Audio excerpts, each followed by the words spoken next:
hal-hal seperti ini tidak terjadi lagi di masa-masa yang akan datang, karena ternyata kalau dulu orang mengatakan pengetahuan adalah kekuasaan, sekarang itu kekuasaan itu adalah penguasaan informasi.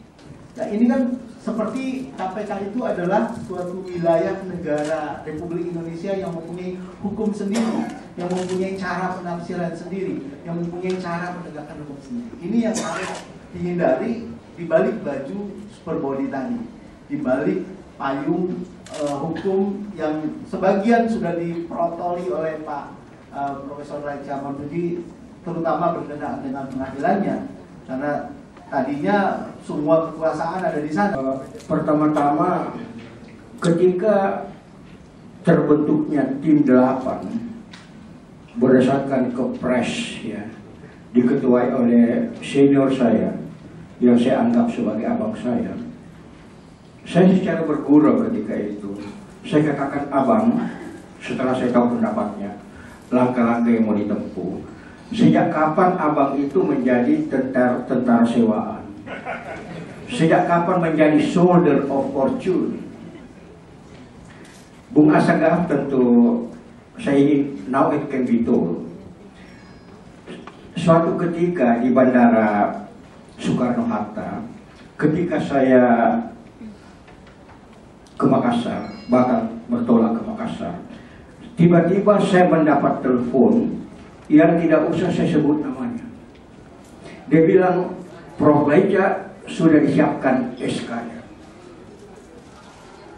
SK Presiden untuk memperkuat tim 8. Saya menolak itu, Bung Asaga. Saya menolak tawaran itu karena saya katakan terus terang, saya tidak bisa, karena pendapat saya berbeda. Saya tidak setuju kalau perkara ini diselesaikan secara out of court. Itu pendapat saya. Pertanyaan, Bung Asaga, bagaimana halnya dalam terjadi diskrepansi antara tim 8 dengan kejaksaan? Saya tidak mempertentangkan tim 8 yang nyata-nyata dibentuk hanya dengan kepres, tapi juga saya tidak melihat ya harkat kejaksaan ketika itu dalam rangka penegakan hukum. Dia mentaati, Bung Asaga, dia tunduk dan taat kepada kehendak presiden, dan ini satu hal yang memalukan sekali. Bagi saya, tatkala kejaksaan, penegakan polisi atau kejaksaan selaku unsur penegak hukum, ya, dia tunduk dan taat kepada kehendak presiden, instruksi presiden, maka bagi saya itu pelanggarannya bukan hanya pelanggaran hukum acara, itu adalah pelanggaran inkonstitusional, itu adalah inkonstitusional, melanggar konstitusi. Saya sebut tadi, Bung Asaga, saya sangat menghormati Bung Asaga. Pasal 24 ayat 1 mengatakan, kekuasaan kehakiman merupakan kekuasaan yang merdeka untuk menyelenggarakan peradilan guna menegakkan hukum dan keadilan.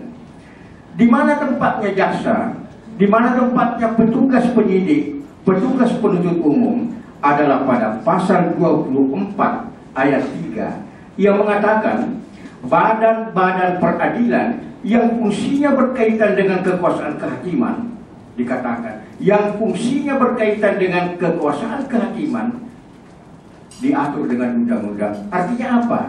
Artinya dalam hal ini petugas penyidik, Polri, dan petugas kejaksaan, petugas penuntut umum, dia adalah dalam kaitan law enforcement, dia adalah bagian dari kekuasaan yang merdeka. Bagian dari kekuasaan yang merdeka. Apa artinya ini, puan-puan dan tuan-tuan saya hormati? Artinya presiden sendiri tidak boleh mengintervensi, apalagi menegasi jaksa dan polisi tatkala berada pada upaya penegakan hukum. Karena ketika itu jaksa dan polisi walaupun berada di bawah presiden, dia tidak boleh mencampurinya. Karena tatkala mencampuri, mengintervensi, berarti melanggar konstitusi. Terima kasih. Nggak pernah mereka di sini 3 selalu melawan 2, kalah lah hakim KDR. Jadi kita ini kalau masuk KPK memang masuk ke tempat pembantaian. Mudah-mudahan nggak ada saudara bapak yang masuk KPK. Udah pasti dihukum kok. Biar benar. Mudah-mudahan tidak ada saudara-saudara waktu KPK itu nanti dia pensiun, ya saudaranya sendiri yang masuk ke KPK, baru dia tahu betapa sistem ini mesti diroboh, Pak. Jadi kita nggak kalah makanya buat apa sih masukkan di dalam buku itu kalau kita tidak kalah? Kalau kalah baru saya masukkan, Pak.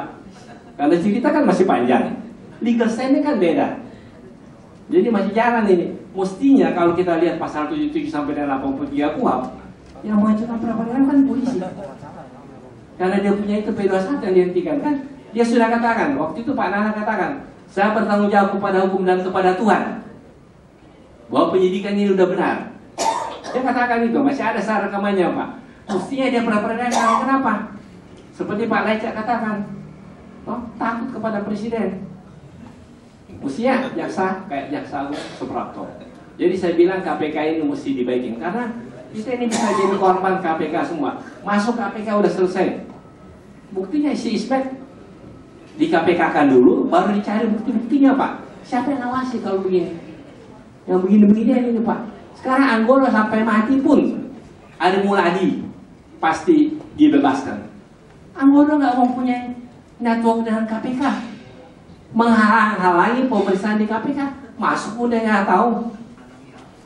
Menghalang-halangi bagaimana, Pak? Nanti kalau ditanya bagaimana, kenal nggak sama orang-orang di KPK? Satu pun tidak, Pak. Tapi kalau Ari Muladi coba hadapkan dia dengan Ade Raja.